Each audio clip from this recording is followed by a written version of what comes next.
सां पावलां रोमांगरां बरयल्या पत्रांतले वासाप जे कितें बरें तें मुझे भितर मुनचे मुझ्या रक्ता मासाच्या सैंबांत वस्ती करिना म्हूण हांव जाणा। कित्याक बरें करया म्हूण मुझे थंय अत्रेग आसल्यारी करचे सकत मुझे लागीं ना। म्हाका करूंक मौन आसा तें बरें हांव करिना, बदलाक म्हाका करूंक नाका तें खोटें हांव करतां। देखून म्हाका करूंक कुशी ना तें हांव करता जाल्यार हांव न्हय बगार मुझे थंय वस्ती करता तें पाताकच करता।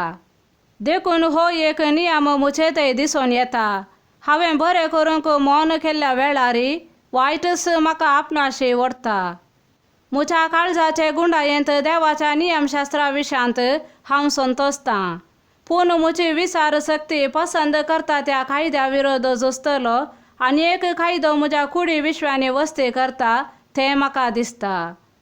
हो म्हज्या कुडी विश्वांनी वावुरतल्या पातकाचो म्हाका गुलाम करूंक सोदता। कसलो निर्भागी मनीस हांव! मरणाचे पदवेकाल आसलेले हे कुडीत हांव कोण म्हाका वाटायत। जेजू क्रिस्त आमच्या सोम्या उदेशी देव एकलो मात्र वाटावंक शकता, त्या देवाक जावं अर्घां। देखून म्हजी गत असली जाल्या म्हज्या गिन्यानान देवाच्या नियमशास्त्राक हांव खालसावन चलतां, तरी म्हजे अस्कत सैंब पातकाच्या नियमांक गुलाम जावनच आसा।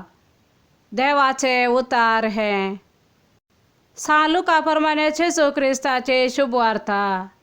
लोकाच्या जम्या लागीं तो सांगी लागलो, अस्तमतेच्यान मोड उठले पळयतना आज पावस येता म्हणून तुमी सांगतात आनी तशेंच जाता।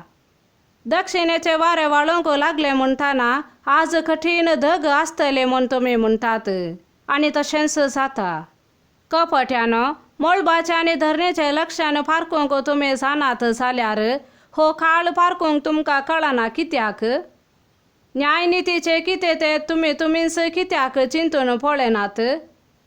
तूं आनी तुजो वादी अधिकाऱ्याशी वचूंक कोर्टीचे वाटेर आसतनाच ताचे लागीं राजी जावंक प्रयत्न कर।